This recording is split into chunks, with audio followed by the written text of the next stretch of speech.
آیت ہے جس کا مفہوم یہ ہے کہ فقراء مہاجرین غریب صحابہ سرکار دو عالم صلی اللہ علیہ وسلم کے پاس جمع ہو کر آئے اور عرض کی یا رسول اللہ صلی اللہ علیہ وسلم، یہ مالدار لوگ صاحب ثروت یہ دائمی نعمت بھی لے گئے اور نیک اعمال میں ہم سے آگے بڑھ گئے۔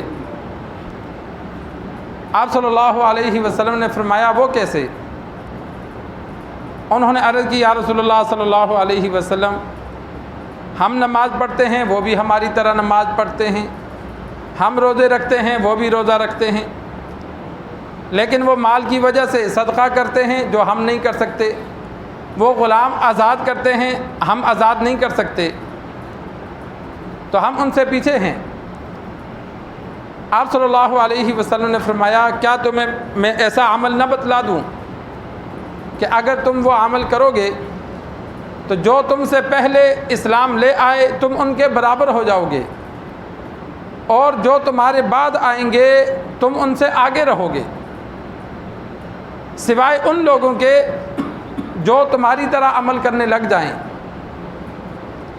آپ صلی اللہ علیہ وسلم نے فرمایا تم نماز کے بعد ہر فرض نماز کے بعد 33 بار سبحان اللہ، 33 بار الحمدللہ اور 33 بار اللہ اکبر، اور ایک روایت میں 34 بار اللہ اکبر، اور ایک روایت میں 34 بار میں لا الہ الا اللہ محمد الرسول اللہ صلی اللہ علیہ وسلم ہے، یہ پورا 100 ہو جائے گا۔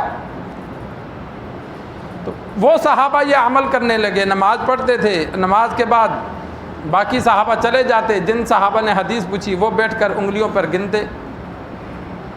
انہوں نے دیکھا یہ چند بندے بیٹھ کر کیا پڑھتے ہیں، پوچھا کیا پڑھتے ہو؟ انہوں نے بتلایا کہ ہم نے آپ صلی اللہ علیہ وسلم سے پوچھا، تو آپ صلی اللہ علیہ وسلم نے فرمایا یہ جو مالدار لوگ مال خرچ کر کے تم سے آگے بڑھتے ہیں تو تم یہ ذکر ہر نماز کے بعد کرو تو تم ان کے برابر ہو جاؤ گے، اور جو تمہارے بعد ایمان لائیں گے تو وہ تمہارے ثواب میں تمہارے برابر نہیں ہو سکیں گے۔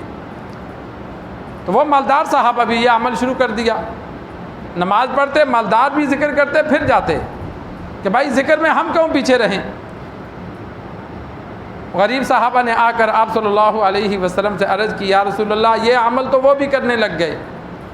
آپ صلی اللہ علیہ وسلم نے فرمایا یہ اللہ کا فضل ہے جسے چاہے عطا کرے، کہ بعض نعمتیں اللہ کسی کو دیتا ہے کسی کو نہیں دیتا، تو یہ رب کی مرضی ہے، انسان اس میں کچھ نہیں کر سکتا، انسان تو اتنے کا مکلف ہے جتنا وہ عمل کر سکتا ہے۔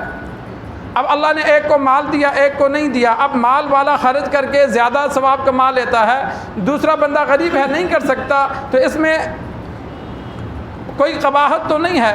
مالداری غریبی یہ اللہ کی طرف سے ہے، یہ انسان کا اپنا کمال نہیں ہے۔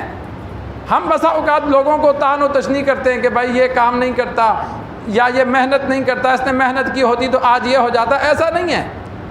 کئی بیچارے تو دن رات محنت کرتے ہیں لیکن وہ غریب کے غریب ہی رہتے ہیں، اور کئی اتنی محنت بھی نہیں کرتے اور اللہ ان کو لاکھوں میں دے دیتا ہے۔ تو یہ غربت اور مالداری یہ اللہ تبارک و تعالیٰ کی عطا سے ہے۔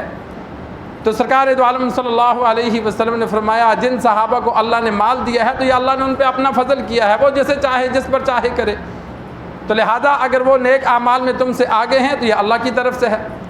جس طرح انبیاء میں اللہ نے فضیلت رکھی اور سب سے افضل سرکار دو عالم صلی اللہ علیہ وسلم کو اللہ نے بنایا، تو یہودیوں نے اشکال کیا کہ بھائی وہ بھی نبی تھے یہ بھی نبی ہے، یہ آگے کیوں؟ تو وہاں بھی اللہ نے یہی جواب دیا تلک الرسل، یہ انبیاء اللہ نے فرمایا ہمارے رسول ہیں، فضلنا بعضهم علی بعض، ہم نے بعض کو بعض پر فضیلت دی، کہ یہ فضیلت ان کی اپنی محنت کا نتیجہ نہیں ہے بلکہ اللہ نے ان کو فضیلت دی ہے۔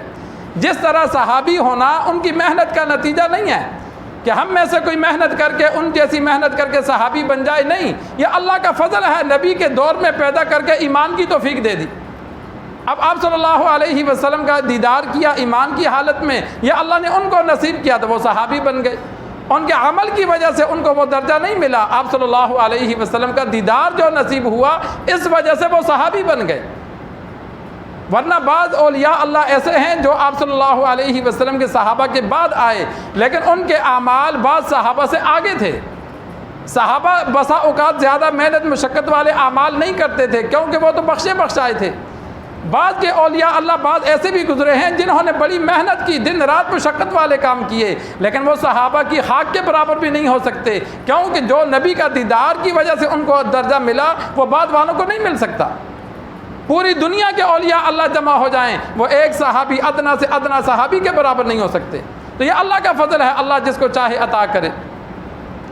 تو انسان اتنا نیک عمل کا مکلف ہے جتنا انسان کر سکتا ہے۔ باقی درجات کی بلندی، کسی کا ثواب زیادہ ہونا، کسی کا کم ہونا، کوئی بندہ ایک کام کر سکتا ہے دوسرا نہیں کر سکتا۔ اب مالدار ہے وہ مسجد بناتا ہے یا مسجد کا خرچہ اٹھاتا ہے یا اسی طرح غرباء کے ساتھ تعاون کرتا ہے، اب ایک غریب بندہ تو نہیں کر سکتا۔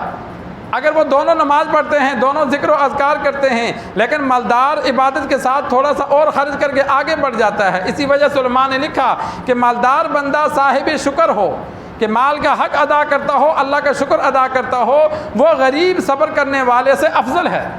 کہ ایک بندہ غریب ہے لیکن غربت کے باوجود وہ صبر کرتا ہے، اگر غریب ہو کر شکوے کرتا ہے تو پھر تو وہ گناہگار ہے۔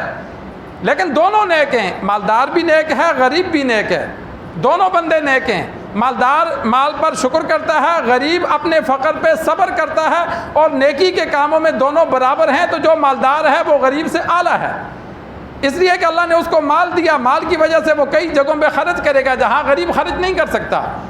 مالدار زکوٰۃ ادا کرے گا، غریب زکوٰۃ ادا نہیں کرتا۔ مالدار قربانی کرے گا، غریب قربانی نہیں کر سکتا۔ تو مالدار بہت سے ایسے کام کرے گا جو غریب نہیں کر سکتا۔ تو اسی وجہ سے علماء نے لکھا ہے کہ غریب صبر کرنے والے سے مالدار شکر کرنے والا، یہ نہیں کہ صرف مالدار ہو، مالدار ہو کر مال کا حق ادا کرنے والا ہو تو اس کا درجہ اللہ نے بڑھا دیا ہے کہ اللہ نے اس پر اپنا فضل کیا۔ تو یہاں بھی آپ صلی اللہ علیہ وسلم نے ان کو یہی فرمایا، یہ اللہ کا فضل ہے، اللہ جس پہ چاہے کرے۔